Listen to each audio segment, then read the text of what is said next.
So today is the last day of 2023, and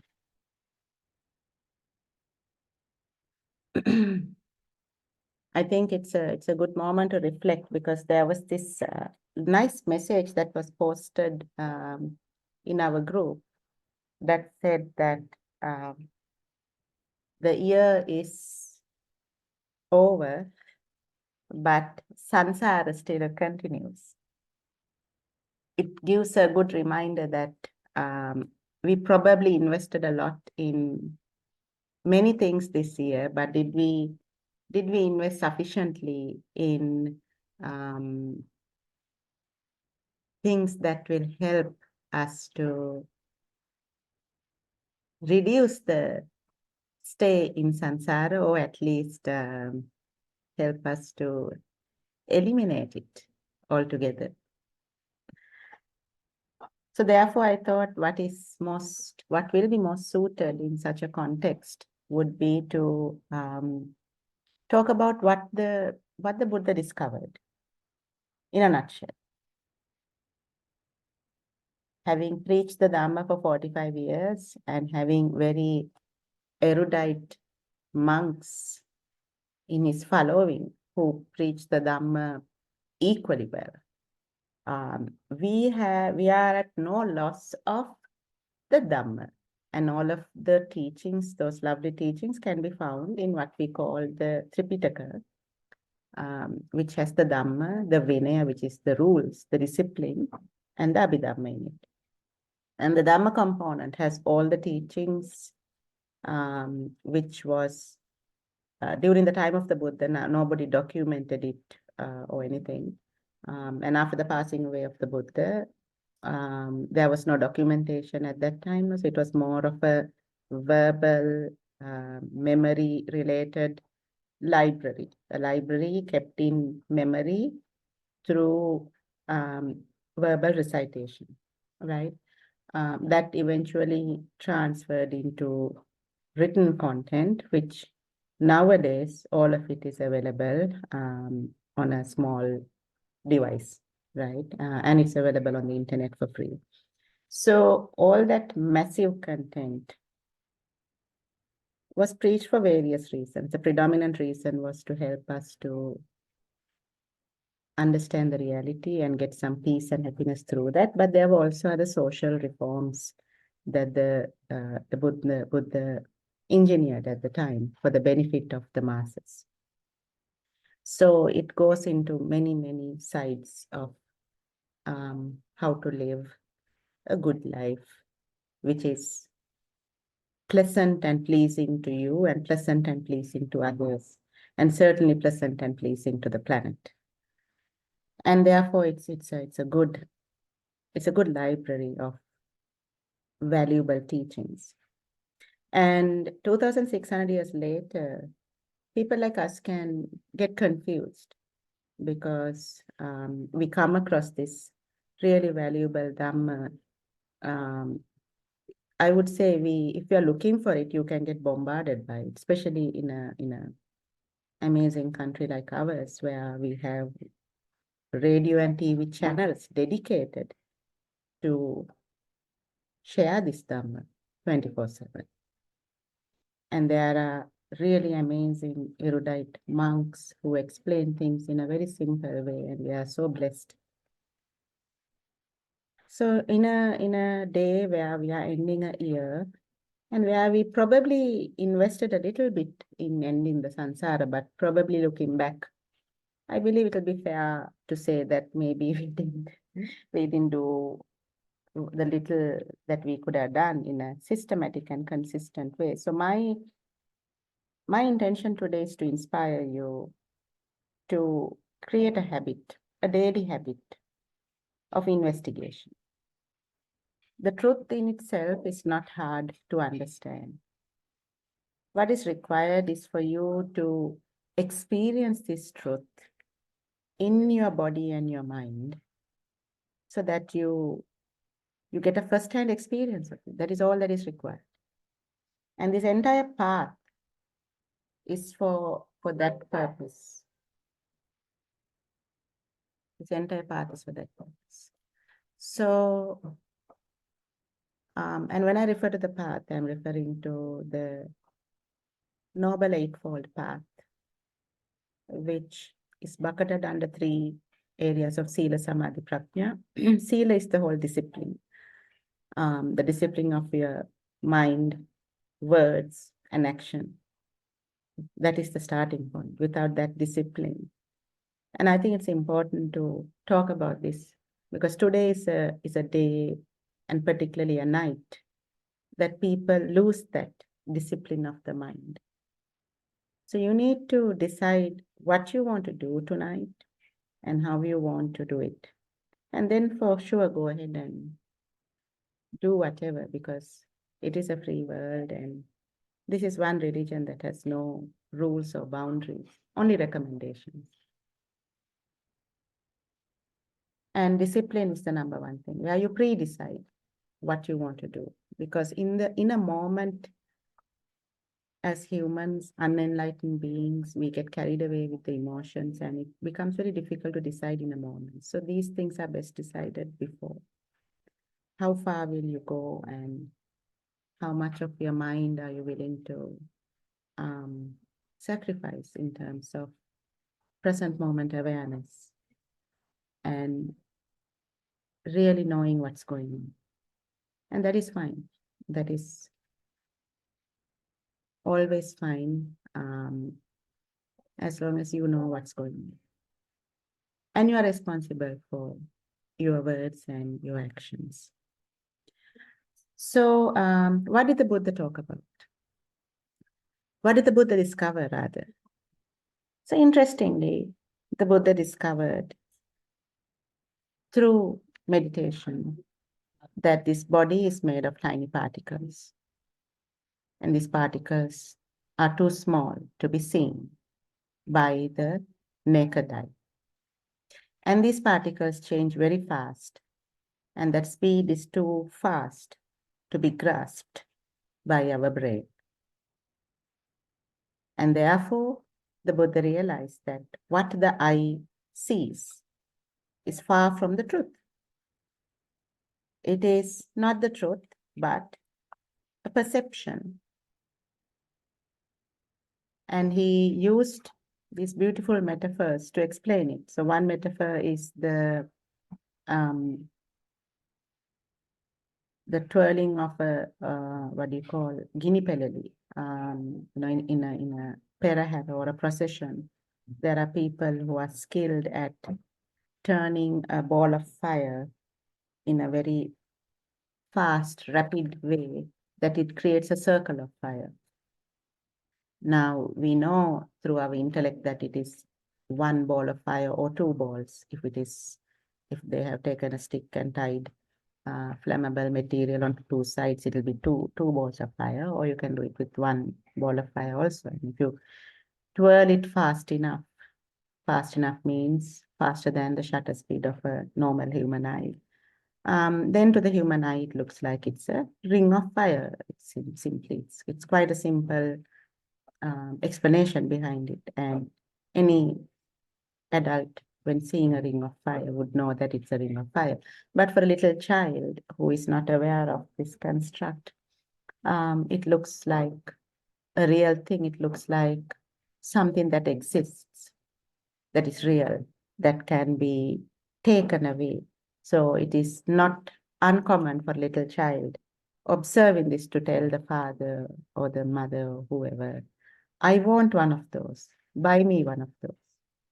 And of course, the father knows that you can't buy it because it doesn't exist, even though it appears to exist. And he also knows that the child is too small to understand. So the ring of fire is a good example to demonstrate that what you see is not what you get, because the eyes have its limitations. Another metaphor the Buddha used was the mirage. And here what he said was, think of a deer that is looking for water in a time of a drought and walking through scorched landscape and sees a mirage in the distance. and believing it to be water, keeps going towards it, only to find that it keeps moving. Whereas a weary traveler would also probably get fooled, but once he reaches the location he thought it was there, he would realize that he's got fooled. There's no water, it's just a mirage. When certain elements of nature come together, it creates such a reflection.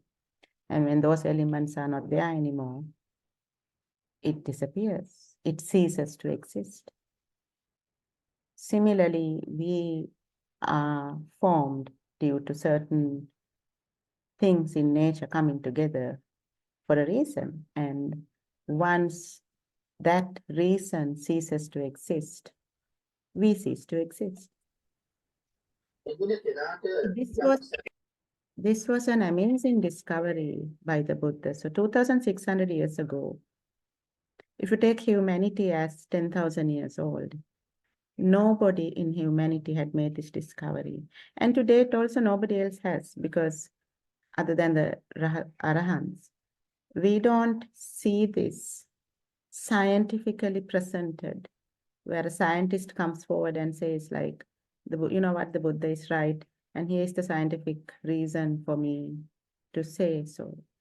Or even if maybe there are scientists like that, and maybe they have said that, but it's not communicated as a mainstream item because it will be quite a disadvantage to do so. Imagine to tell society that I do not exist. Imagine all the businesses that might not be happy to hear this, right? And the whole, everything is based on the concept of existence. That is why the Buddha also said that he once picked up some sand on the floor, on the ground, or in the bare land, and then he shook it off and he asked Venerable Ananda, if you think of the sand that got stuck in my nail and the sand on earth, what is great? And of course, Venerable Ananda said, the sand on earth is greater. And the Buddha said, so is the number of people who will get enlightened and who will not get enlightened, simply because the ones who don't get enlightened are either not interested in this or have not heard of this. And there will be a vast number of people who have heard it and are not bothered about it, right? So there is no danger of this going mainstream, because even if it is going mainstream, even if it is announced as a scientific discovery, still there'll be a vast majority of the people who say like, okay, this is interesting, I'll do it later. I'll check it out later. And that is what happens to all of us. And that is why we are now here on the last day of 2023. And looking back, what we have found is that the year has ended, but samsara is still there as it was. Maybe we have made a little bit of a progress versus 2022. But we know in our hearts that we can make better progress. And this is not by renunciation. This is by simply adopting some healthy habits. And the most recommended healthy habit is, of course, do a bit of meditation in the morning. And once you get into a habit, do a little bit of meditation in the evening before you go to sleep. So in the morning as you wake up, and in the evening before you go to sleep. This is the recommendation.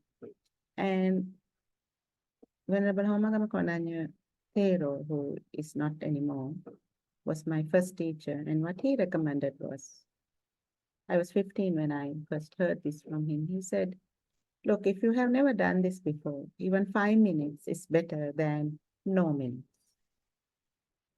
And I recently asked a person who is quite good at overcoming procrastination.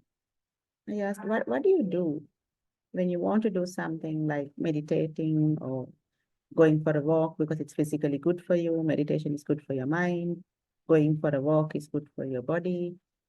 And these are two things that we want to do, but we don't do. What do you do? And she said, quite a wise person actually. She said, do the 1, 2, 3. I was like, what? She said, just say, do 1, 2, 3 and just do it. And you would, many of you might relate to this, that when we were kids, when we want to do something, the teacher or somebody would say, okay, kids, I'm going to say 1, 2, 3, and then you're going to do it, right? So that is what she's referring to. Do the 1, 2, 3. Right. Just say 1, 2, 3 and just do it. And I thought, okay, that's cool. I will try that. So what my first teacher suggested was, you do this as you wake up. So he said, therefore, you need to engineer this into your schedule by, if you wake up at X time, keep the alarm 15 minutes ahead or 10 minutes ahead. Now, if you want to do 5 minutes of meditation, you have to keep the alarm 10 minutes ahead, because what he said was, as you wake up, you need to relieve yourself. So just go to the washroom, and that is the point where you get distracted. Then most often what happens is, after the washroom, people just go down to the pantry or the kitchen to have a cup of tea. He said, don't do that. You may have a glass of water, and best is to keep that also very close by, so that you don't have to go looking for it. Because the moment you start go looking for things, you get distracted. Just have a bit of water if you want. If not, no need the water. So just sit down and meditate for 5 minutes, and that's it. And before you know, 21 days, if you can do this, it becomes a habit. That's how the brain works. 3 months, if you can do this, it becomes quite an established habit. On the 31st of December in 2024, if we are all fortunate to be alive, and we have done this every day, you will notice that it's something that has a deep impact on your life. Even 5 minutes of meditation every day in the morning, first thing in the morning, has an impact on how we spend the rest of the day, the month, and the year. And therefore, I believe that is a good New Year resolution to have 5 minutes. And then, of course, the question is, how long is too long? How long is too little? And all of those things. The general recommendation is, and this is scientific, 20 minutes of meditation per day gives guaranteed results immediately. 1 hour in the night and 1 hour in the morning is what is recommended by serious practitioners. And if that is overwhelming, start with 5 minutes a day, just in the morning. Gradually develop it into 5 minutes in the morning and 5 minutes in the evening. And then as you start really enjoying it and seeing the benefits of it, you slowly increase it to a level that you are comfortable. Just keep stretching yourself. Now we stretch ourselves in everything else in life. It's also good to stretch yourself once in a way for the good things. So coming back to what the Buddha discovered. So he discovered that you can't trust your eye, because what you see is not what you get. And therefore, he said, you need to use the wisdom eye, the eye of wisdom. And the eye of wisdom is possible through Vipassana meditation. And that is what we do on a Sunday morning in English medium. And then, of course, Sunday afternoon, 3 to 5, I do the same thing in Sinhala medium. And we practice experiencing what the Buddha discovered 2,600 years ago. So his first discovery was that the body is made of tiny particles. Those particles are too small to see. And these particles change at such a rapid speed. It's too fast to fathom. And therefore, what we see here as a monolithic mass is actually not true. Number one, there is no particle that you can pinpoint and say, this is my body. Because the time you take to process it in your brain, in pointing out and saying, this is a particle in my body, it has changed 1,000,000 times. It was born, changed, and died. And something else was born, changed, and died. And something else was born, changed, and died. And the particle that you are pointing to is not the particle that you originally saw. In fact, you probably didn't see anything because the speed is so fast. You saw a ring of fire, let me put it that way. You never saw the ball of fire. You never saw reality because reality is not perceivable by the naked human eye. And that is what the Buddha discovered with regards to our body. He also discovered with regards to our mind that the mind is just a consciousness, and that consciousness changes at an even rapid speed than the particles of the body. The speed is even more. With the body particles, at least, the speed is such that a particle is born, it changes, and it passes away. With the consciousness, the speed is so fast. It's born and it passes away. There is no moment for it to change. Just it rises and passes, rises and passes, rises and passes. It's very rapid. And imagine for us who have got so used to trust our sense doors, the eyes, the ears, the nose, the mouth, the tongue really. So eyes, ears, nose, tongue, and body, the skin, body. Body is more than the skin. We have got so used to trusting this that we believe what we perceive. That's what the Buddha said. What you experience through these 5 sense doors, it's only a perception. It's not real. It's a perception because these sense doors don't have the capacity to experience what is real. They are always experiencing the ring of fire and never the real truth behind it. So therefore, he said, you need to go into Vipassana. When you do Vedana-Anupassana, which we will do today, you will understand that the body is made of these tiny particles, and these tiny particles are changing all the time. And when you do Chitta-Anupassana, which we will do today, you will realize that the mind is, even though we think it's my mind, it's not. It has its own nature. And with the combination of Chitta-Anupassana and Dhamma-Anupassana, you realize that the mind actually has 2 natures in it. One is the flowing mind, and the other is the still mind. The flowing mind is the mind that gets carried away with these perceptions. So when the eye perceives something, the mind starts thinking about it, the flowing mind. Starts thinking based on what is being perceived. When the ear hears something, the mind starts thinking based on what was perceived by the hearing.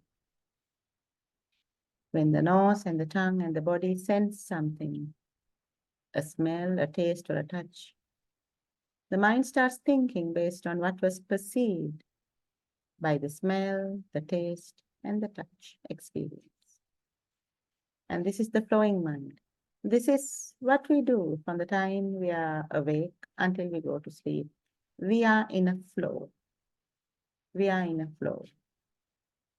And whatever we perceive at a very simplistic level, imagine like this, whatever we perceive, we either like it or we don't like it, or we couldn't be bothered, right? We either like it, which is a desire, we don't like it, which is aversion, or we can't be bothered, which is a selfish, neutral feeling. Can't be bothered is a selfish, neutral feeling. Based on whether we like it, our actions, our words, our thinking gets formed. And if we don't like it, our thinking, our words, our action get formed based on whether we like it or dislike it. And if it is some selfish indifference that we have, based on that also, our thinking, words, and actions start forming. And the Buddha said, you are nothing but a combination of this mental process. You first perceive something through your five senses. Then you understand it based on your past memories. Whatever you perceive, you see something with your eye, the eye sense door, sends that data to your brain through the optical nerve. You perceive something through hearing, your ear sense door sends that data to the brain through the auditory nerve. You taste something, the taste glands get stimulated, and the data gets sent to the brain for processing through whatever those nerves that connect the taste glands and the brain, and so on. And then the brain is like a supercomputer. It starts processing. What does it process? Well, from the time you were born, it has a memory bank. It is said that there are memories from past births also, but we are unable to process them. But let's stick with this birth because this is something we can relate to.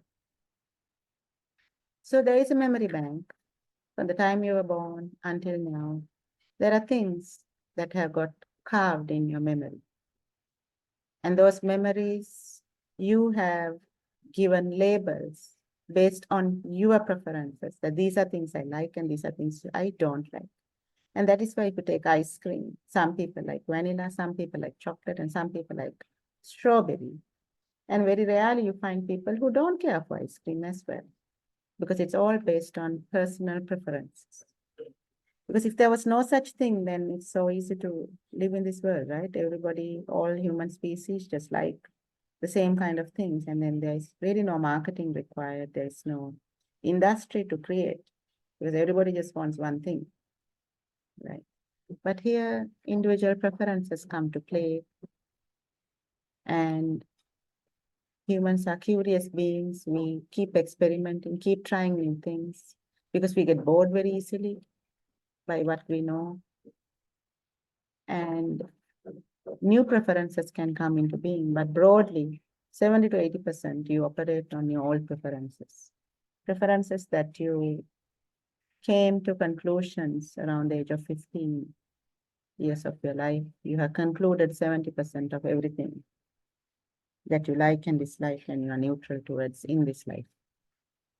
There's another 30% that is possible to change, and most of us do change things, but 70, 80% it's fixed. And that is why you find people say, oh, this is my way. This is how I like dal. This is how I like a curry. This is how I like my tea, right? So where is this coming from? So what happened is when you were born, it all comes down to what the Buddha discovered. He discovered that you are a consciousness. A consciousness. You know. What do you know? You just know what you perceive. So when you were born, you know that something is going on. Now your brain hasn't evolved, right? So you're trying to make sense of what is going on. And when you look around, because your eyes, the sense doors are evolved, your brain hasn't evolved. So your brain is trying to make sense of what is going on through the information that is coming from the sense doors. So there are 6 sense doors, right? The eyes, ears, nose, tongue, body, and the mind, of course. Mind is also a sense door. So you are trying to make sense of what's going on. And what is the easiest thing to latch on? Easiest thing to latch on is this body, because it can be seen, it can be touched, it can be felt. And very soon, the newborn baby understands that there is a body, and this body can be moved to my desire. And slowly, this whole idea of me, myself, I starts to settle in, that there is something I can control. And slowly, this baby starts to understand that there are other beings who I can also control. And there are some beings who are very close to me. And this baby starts to identify with them. And then those beings are very helpful. So they give labels to the baby. This is your mother, this is your father, and so on. My mother, my father. So our entire life, we have been identifying ourselves with a notion called me, because we are trying to make sense of the world from the limited information and data we have. And then thankfully, 2,600 years ago, here came an intelligent person, a wise person, who figured out on his own that this whole understanding of me, myself, I is a misunderstanding. It's a gross misunderstanding. It's a gross misunderstanding because you are basing this understanding on perceptions that is coming from your sense doors. And your sense doors are of a very limited capacity. They do not have the capacity to show you what is really going on. And therefore, you are misled. If you believe what is being perceived by your sense doors, if that is how you are going to look at life and construct life, and if that is what you are going to believe, you are going to be very, very unhappy. Unhappiness is guaranteed because you are being fooled. You are believing something that doesn't exist. And you are constructing an entire world on something that doesn't exist. And that something is me, myself, I. Because you are a flux at best. You are a bunch of tiny particles that is changing at such rapid speed, and a combination of a consciousness that is changing at a rapid speed. So you are a derivation of these particles and consciousness. And that is what is here right now. It doesn't exist even in this moment. In the moment we take to process this, it has changed a million times.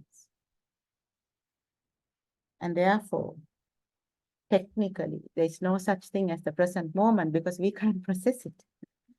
The present moment, you can never process the present moment because by the time you finish processing in your brain at such a snail speed of what the present moment is, the present moment has changed a million times. So the moment you perceive something, it is already old. When you realize that this is what is happening now, that is also past tense already. So imagine we are never in the moment. It is all past tense. And imagine if we can understand this at a deep level. Understanding this at a deep level is what an enlightened being is. Not understanding this at a deep level is what everybody else is. If you understand this, you will never, ever be unhappy about anything because everything you're experiencing is not even, number one, it's not real. Number two, it is old. By the time you realize you're experiencing something, it's already old and changed. It's gone. So if somebody is scolding you and you can hear the words, by the time you process those words, it's already gone. That moment has passed. It's in the past. And what is in the past cannot be undone and not worth bothering about because it's already gone. And all you can do is understand this. So what is the benefit? What is the benefit of understanding this? So all our fears, what do we fear? Our biggest fear is dying. I will die. People I love will die. That's our biggest fear. Our next big fear is falling sick. I fall sick, others fall sick, not good. Third biggest fear is growing old. I grow old, others grow old, not a good thing. These are our three biggest fears in life. And these are the three most traumatizing things in life. And all this trauma and fear and sadness, anxiety and depression, all of that is there because we believe that I exist. I exist. And of course, if you exist, you will grow old, you will fall sick, and you will die. But what if you don't exist? If you don't exist, what is there to grow old and fall sick and die? There's nothing. It's just a moment of consciousness. And this is the theoretical part. And I'm yet to realize this because I still have my fears, anxieties, depression, the full works. So how would I get to a place where there is no fear, there's no sorrow, there's no sadness, there's no anxiety? You have to experience. You have to experience it just the way the Buddha experienced it. Just the way the Buddha experienced it. Through the Vedananupassana, experience that this body, there's nothing here called a body. As you go in and look into your body, you find there's nothing. And then the Chittanupassana, as you go in and look into the mind, there's nothing. And then the Dhammanupassana, you realize that there's nothing here. There's no body, there's no mind, and there's nothing. And if there's nothing, then you also realize that there's no problem. There was never a problem. And this comes to that flowing mind and the still mind. The flowing mind cannot understand this, but the still mind can. And the Buddha said that still mind is nirvana. You already have it in you. It's just that you haven't tapped into it. You are flowing with the flowing mind. And one day when you understand what is really going on, you stay still with the still mind. And you just observe the flow. You don't get attached. You don't get aversion, desire, or neutral feelings. You don't engage at all. You let the flow to flow. You are in a still, calm, peaceful place, no matter what perceptions arise through the sense doors. You understand that this is automatic process. It's just a program programmed by DNA for all human beings. It's the makeup of human beings. And you let the program to run. This vehicle never had a driver. We mistook that we are the driver. Never had a driver. It's running on autopilot. And you let it run. You're at complete peace. And you realize the folly of believing something when it is not. Believing the ring of fire exists. Believing that there are other rings of fires that belong to this ring of fire. And imagine the world that we have constructed out of this one misunderstanding. And imagine the sorrow, the fear, the anxiety, and the depression we have experienced all our life because of this one misunderstanding and a world that was constructed around it. Imagine the peace, the bliss, the calm, the boundless love, compassion, and kindness we will have to other beings who have not yet seen this. What will you have once you have seen it? You will have just boundless compassion, boundless kindness, boundless love, patience, because you understand that they have not understood. And that is why you have compassion and kindness and love to all beings. It was said that the Buddha had boundless love and compassion and kindness and caring to his birth son, Rahula, to his best friend and person who looked after him, Venerable Ananda, to his other close associates, very close associates, Venerable Sariputra, and the one person who tried to disrupt it all, the Devadatta Thero. He had the same boundless love to all of them. And that is, I couldn't understand it back then, but now I can understand it. Yes, of course, if there's no I, then you can love everybody. As long as there's I, you'll only love the people that you think belong to you, and everyone else is just others we don't care about. Of course, we care, but not to the level of caring for my mother, my father, my husband, my wife, my son, and my daughter. The moment you understand there is no mine, there's no mine, then all humans, all beings, all sentient beings, all beings, you start to love with boundless love and compassion and kindness. And suddenly, it's a flood of love and compassion, peace. And no matter what is happening externally, you are at peace. And that peace stays with you. So now when we meditate, we usually feel the peace. And once we stop meditating and get back to the flow, we feel agitated. But for a fully enlightened being, when you are back in society, going with the perceptions and living with these labels, because for purpose of living in society, you need the labels. You refer to yourself as me. Your mind is still at peace, never agitated, never in fear, never in sorrow. And this is why when once a Brahmin asked the Buddha, you have meditated all your life, so what have you achieved? Because this Brahmin had achieved many things through meditation. The Buddha said, I have achieved nothing. And then the Brahmin says, so then why do you meditate? The Buddha said, I meditate because I have lost everything. The Brahmin was really surprised. He said, what have you lost? The Buddha said, I had lost anger. I had lost sorrow. I had lost grief. I have lost lamentation. I have lost anxiety. I have lost depression.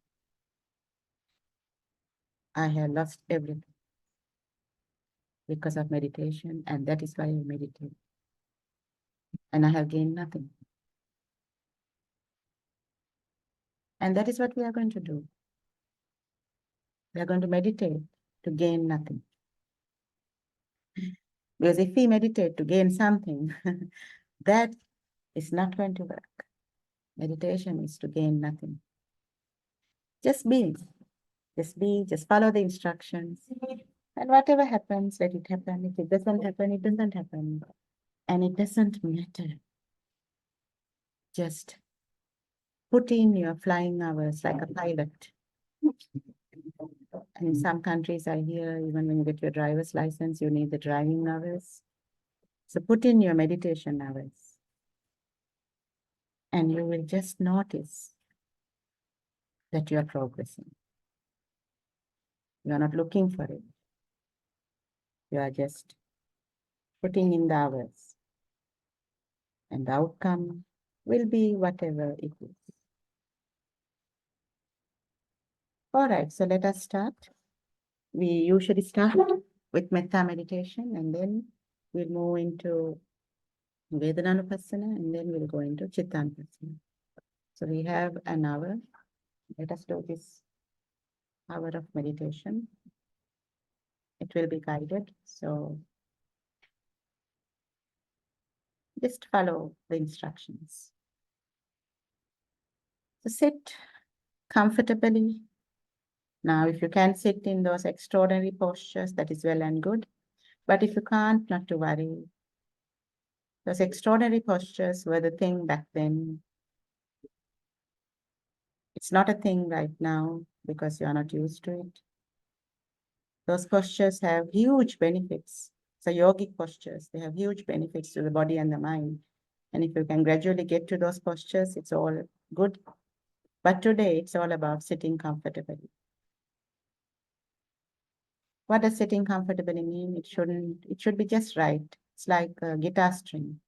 Too comfortable will make you sleepy and put you to sleep.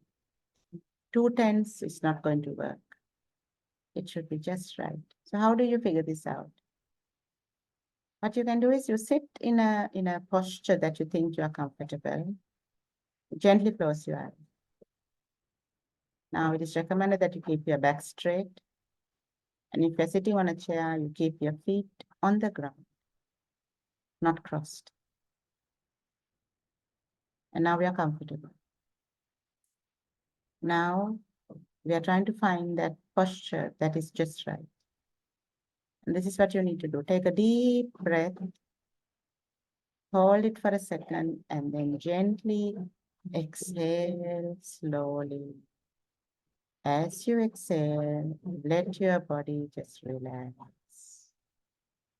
Do this a couple of times, and your body will just relax into the right posture. That is the right posture.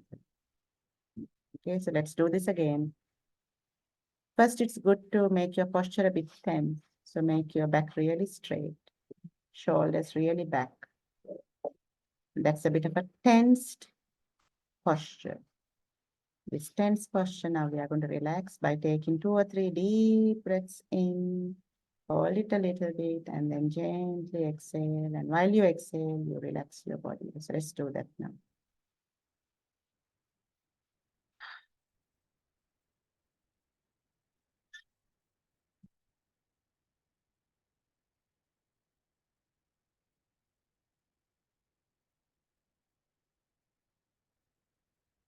Okay.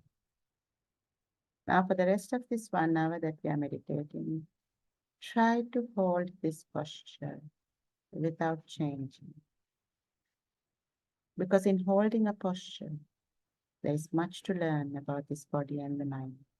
We are doing an investigation about what is this body, what is this mind, what can we learn from observing this body and this mind. And if you can hold this posture for 1 hour, you will learn a lot today. The first thing you'll learn is that everything is impermanent.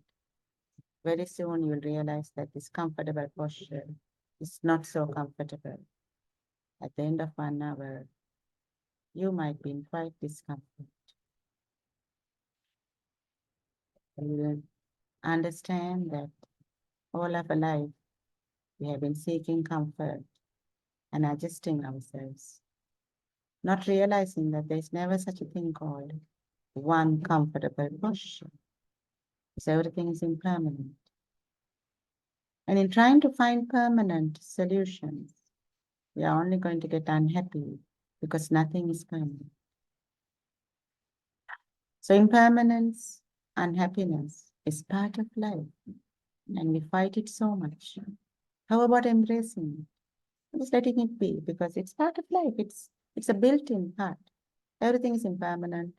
Everything is unsatisfactory. If you notice, all our life, we are fighting this. Things that are impermanent, we are trying to make permanent.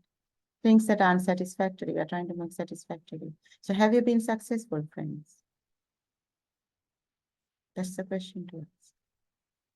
And the Buddha said, you are doing this, you are trying so hard to make things permanent and satisfactory because of not understanding non-self, because of being disillusioned about me, myself, I. So this whole anitya, dukkha, anatta, impermanence, unsatisfactory nature in life, and non-self. These are 3 characteristics of life. It is in everything. And you can observe this today through your posture. This posture is impermanent.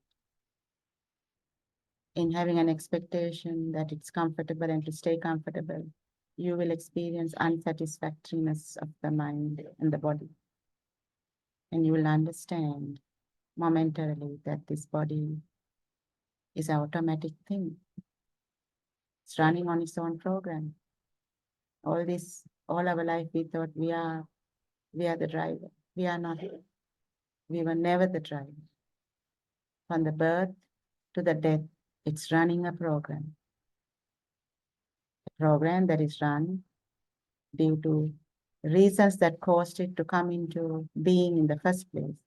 And one day when those reasons cease to exist, this being will just disappear. It doesn't exist anymore. That is what life is. The basis of life, the basis of everything is impermanence, unsatisfactoriness, non-self.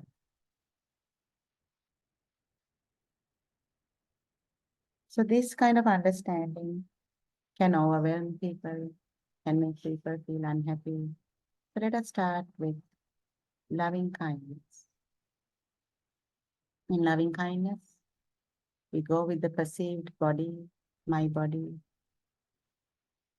and all the other perceptions of my loved people, because we want to bless them and wish them well. So let us start. Focus on your body. Bring your attention to your feet. May my feet be healthy, relaxed, and well. May my legs be healthy, relaxed, and well. May my knees be healthy, relaxed, and well. May my thighs be healthy, relaxed, and well. May my pelvic area be healthy, relaxed, and well. May my stomach, now visualize the good digestive system. May my stomach be healthy, relaxed, and well. May my chest area, heart, lungs be healthy, relaxed, and well. May my spinal cord, made of those lovely rings, be healthy, relaxed, and well. May my shoulders be healthy, relaxed, and well. May my hands be healthy, relaxed, and well.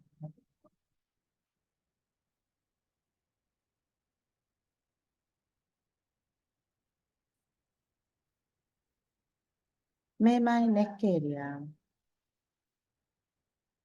made of my throat, the tube that carries food, and the tube that carries oxygen. May my neck area be healthy, relaxed, and well. May my head, comprising of the brain, eyes, ears, nose, mouth,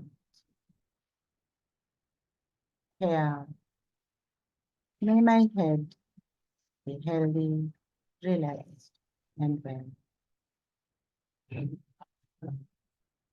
May this whole self, this body that I call me, myself, I, may this whole body be healthy, relaxed, and well. Now visualize all the people in your family that you love.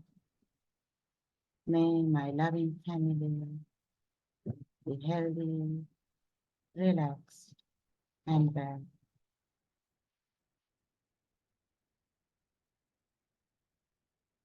May all the people I love, including my extended family, my close friends, teachers, all other people who love me and whom I love in return. May they all be healthy, happy, relaxed, and well. May they all be healthy, happy, relaxed, and well. May all humans that I feel neutral towards, these are people I know, but I don't know. I see them regularly, but I don't know them well. May they all be healthy, happy, relaxed, and well. May all the people who hurt my feelings by things they said and by things they did, I forgive them because I am no different. I have in the past, sometimes unintentionally, most often actually, and sometimes intentionally hurt people by what I said and by what I did. So for those who have hurt me unintentionally and intentionally by what they said and by what they did, I forgive them and I wish them well. May they all be healthy, happy, relaxed, and well.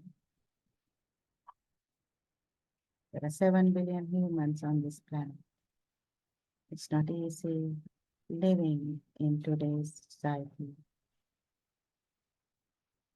May all these humans be healthy, happy, relaxed, and well.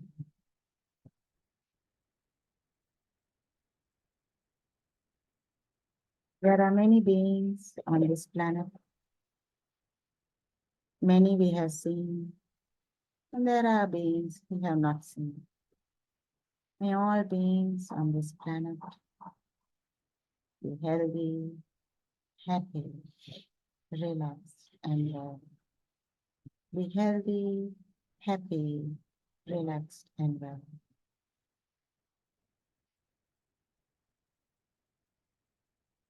There are many beings in this universe we have not seen, not experienced, not aware of.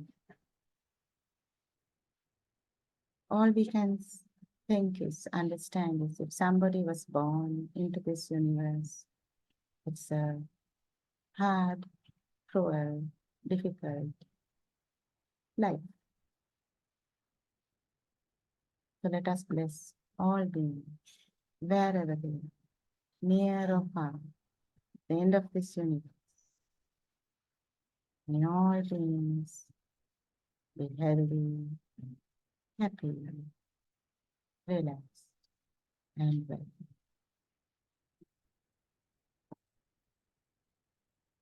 Now, take 5 minutes to meditate on your own in loving kindness in any format you like. It could be your own body, like we do. It could be to your family members. You take one person at a time, visualize them, and just bless them. May you be healthy, happy, relaxed, and well. Or it could be all beings in the universe. Let us meditate quietly for 5 minutes, spreading the love, loving kindness.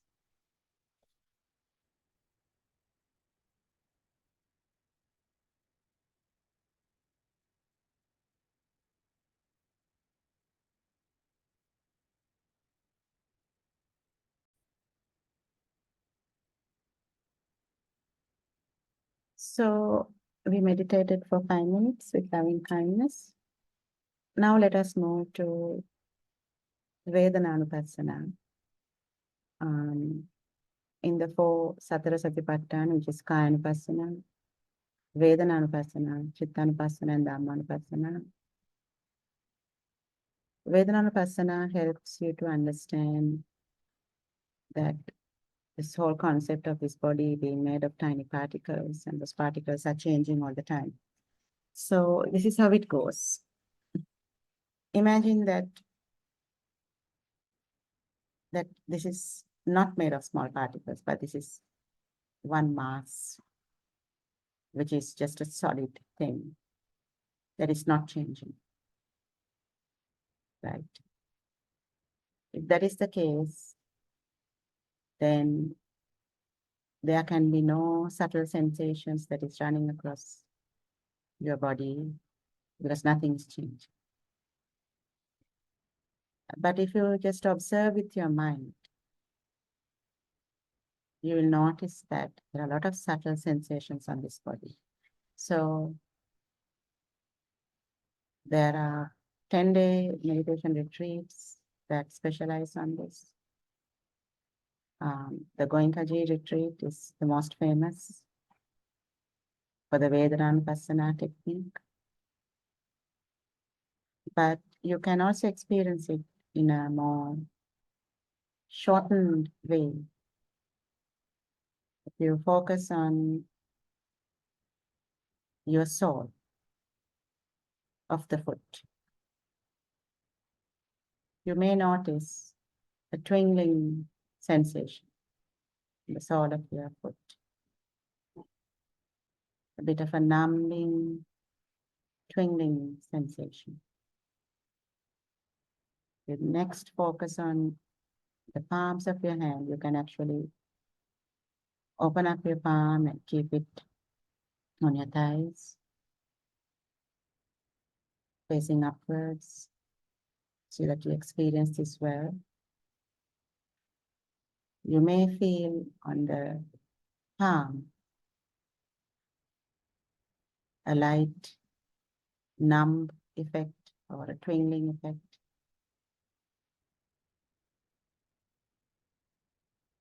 So these sensations on the body, what are these? There's one more that you can try. You just gently lift your hand up to your head, the top of your head. And with your fingers, if you just do a little bit of scratching, to scratch your skull, just a little bit. A bit of scratching the top of your head with your fingertips, that your skull is gently scratched. And then if you stop and pay attention to where you scratched, you will notice some very subtle sensations there. So what are these sensations? Most people notice it as a numbness or tingling sensation, but it could be many more things. It could be one of many more. It can change as well. So sometimes it could be a feeling of tightening, or it could be a feeling of relaxing. It could be a feeling of pressure, like some weight is being applied, or lightness, like a weight was just lifted. It could be a very subtle change of temperature, like a coldness, a heat, like it could be a feeling of contracting, could be a feeling of stretching. It could be any. And the three most common places that people experience these sensations are sole of the feet, the palms, and the head, top of the head. To see if you can experience these subtle sensations. So what are these sensations? These sensations are arising because of those tiny particles in the body, rising, changing, passing away at a rapid speed. Because of this huge amount of change that is taking place in the body, that change manifests as subtle sensations on the body. So when you experience these sensations, what you know is that with that experience, you know that there is a massive change taking place, a massive change. And as you get the hang of it, of observing these subtle sensations, you will be able to observe it from the top of your head, the tip of your toes, throughout your body. Throughout your body, you experience this. And you will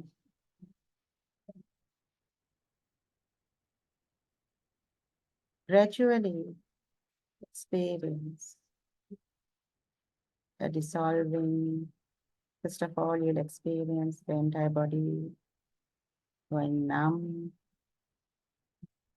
and gradually you will not feel parts of the body, and you will, as your concentration deepens, you will observe that there's nothing.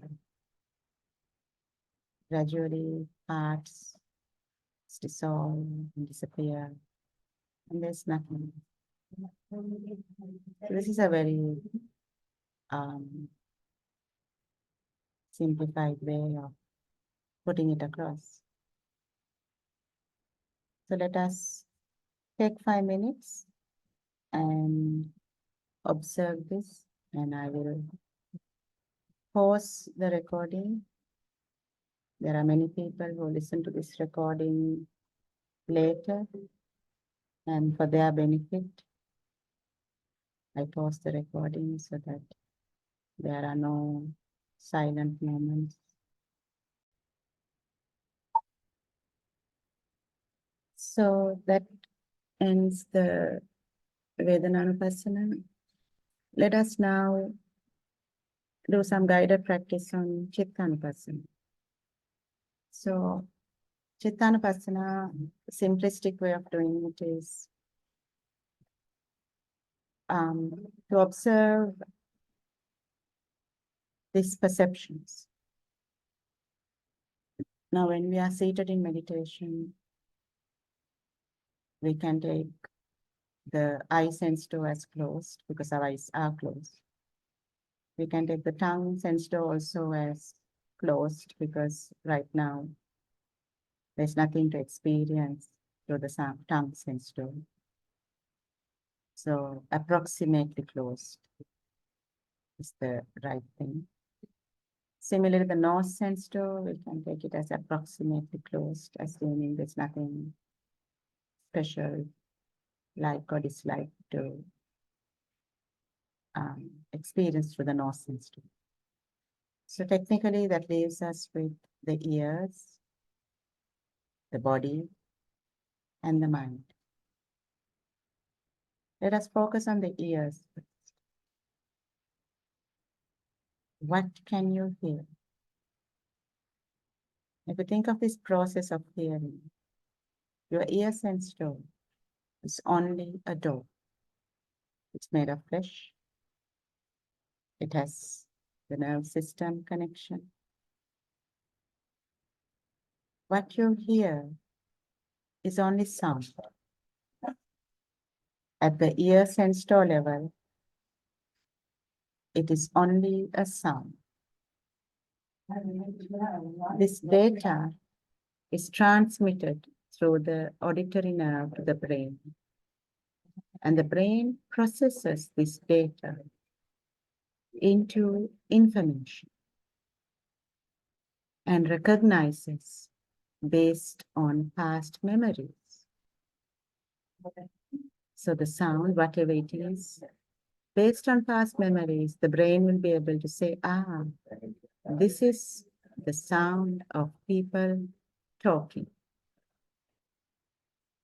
Because the brain has memories of what that sounds like. Imagine that there's a bird making some sound. With the past memories, the brain will recognize that this is a crow making a sound. And with past memories, the brain will be able to recognize, oh, this is my child, my son, my daughter, talking. Or based on past memories, the brain will recognize, this is some music that I can hear from my next door neighbor. And this is how we perceive. So what the Buddha said is, if you can limit the hearing to the ear sense door, then it is just a sound. It's the brain that processes that sound and tells you a story. But originally when you hear it, there is no story. At the ear sense door, what is perceived is just another sound. Your ear cannot recognize or distinguish between general voices of humans speaking that you might hear, or a bird, a crow making some noise, your dear child talking to you, somebody scolding you. None of these things can be perceived by, excuse me,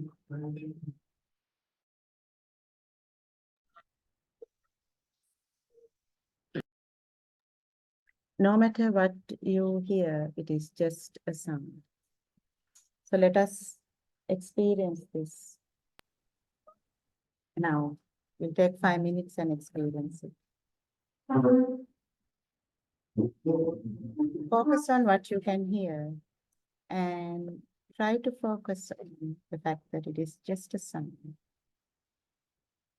And this is a useful habit to build because in society you will hear many sounds that are not pleasant to you. And you get irritated, you get offended, you get sad, you get angry. All that you can manage if you also recognize that it's just a sound, because your ear has no idea what that sound is. The story behind the sound is told by the brain based on past memories. This is a very peaceful thing if you can get some skill around it. So let us observe sound for 5 minutes, and let me pause the recording again. Okay, so that is about how we deal with sound. We can also do the same for your body. Let us just take 5 minutes and do that for the body as well. So how do you observe the body? It's in the same way like you did the sound. So the touch sensations you feel on the body are just touch sensations. Your body has no idea what these are. These touch sensations through the neurosystem gets transmitted to the brain, and the supercomputer brain processes these using past memories. And with these past memories, it will tell you that, oh, this touch sensation that I'm feeling, this is the gentle blowing of wind by the fan. And it will also tell you, oh, I like it, because all these things are in the memory. And then what you like, you get attached to. And then imagine that suddenly there was a brief power cut and you don't feel the fan anymore. Then what you are attached to, there's longing. And then you realize that, oh, I wish the power comes back. I wish the fan continues. I wish there's some breeze coming in. Now on Sunday afternoons, 3 to 5, I do the same program in Sinhala medium through Zoom as well as at the temple physically in Ravatavattal. And there we get a nice breeze. Now the good thing about breeze is it's not consistent. So you have an excellent opportunity when there's a breeze, a natural breeze coming in, to observe this firsthand. Observe that these sense doors and these perceptions and our desires and our aversions are also automatic. Nobody's driving this, it's just self-driven. As a breeze comes and hits you, you feel so amazing, and you can experience the attachment, the pleasure, and the desire for it to continue. And then the breeze stops momentarily, and then it's almost like a very minor, subtle shock. And then you experience, oh no, it stopped. Oh, I wish it would continue. Then you understand how deep is your attachment. And then you understand that this is how we live all our life. We get attached to the breeze, to the pleasurable feeling. And then when it stops, we are unhappy. We crave it. We are so hopeful that it will continue. And then nature is such, a breeze comes again, and we are so happy again. So that craving, that desire, you can experience it firsthand by just observing. An amazing thing to experience, to see how we are caught up in this process.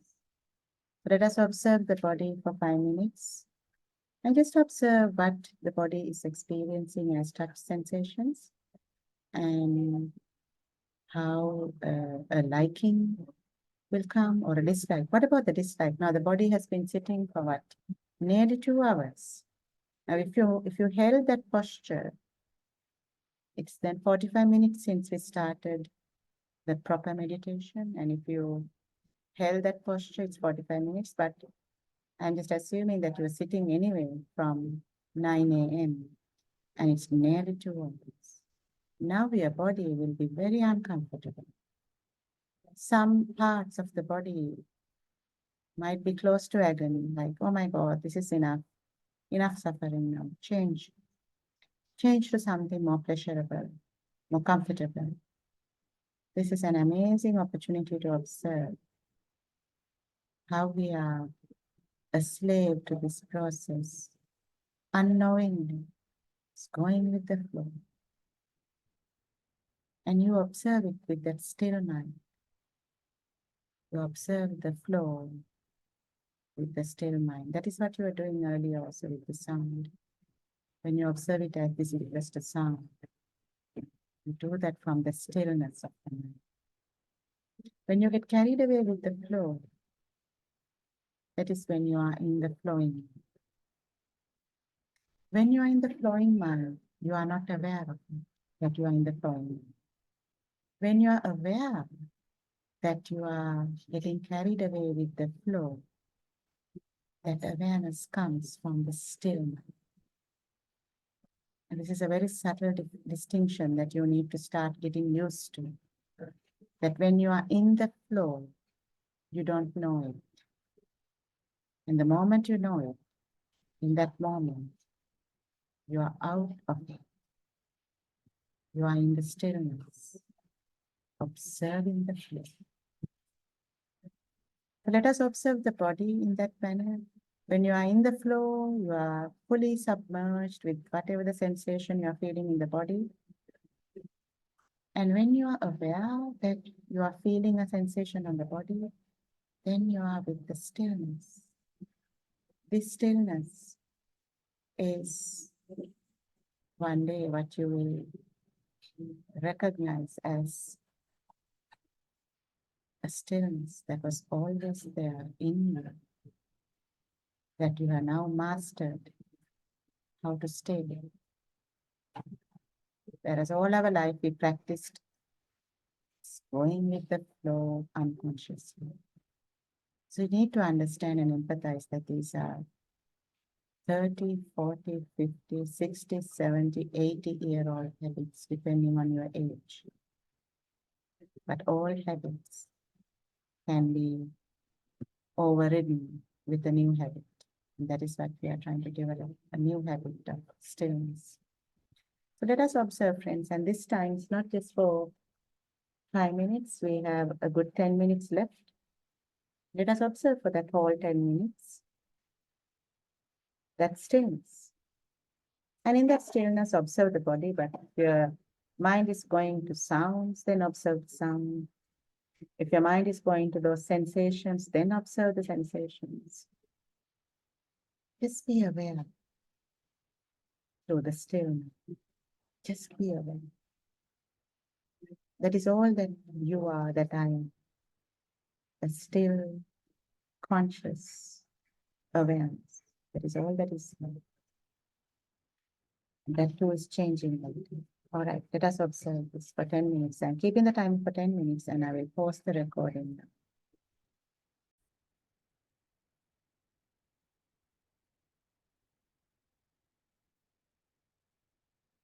now. Okay, so that concludes the meditation session. the last one for 2023. So I hope this inspired you to create a practice of at least 5 minutes every day in the morning and really benefit from what an extraordinary human being discovered 2,600 years ago. And when you think of the entire population of the planet, very few people are going to make use of it, in spite of it being available free of charge in so many languages, so many mediums. And sometimes, even if the truth is right there in front of you, it's just human nature to be not interested in it. And I hope this inspired you to be one of those very few who are interested in that peace and stay the path and let the peace come naturally. All right, so let me conclude here. I will take questions and comments, but again, I know most of you are comfortable if it is not on record, so let me close the program here. Let us transfer merits. May the merit of hearing the Dhamma and practicing be passed to all the devas and any other being who wishes to have this merit, and to all of those dear departed people in our lives. May this merit be transferred to all of you. Keep you safe in the new year. Keep you inspired and committed in this path. May all of you be enlightened and live the rest of your life in an extremely wonderful and peaceful manner. Peruan Sarma.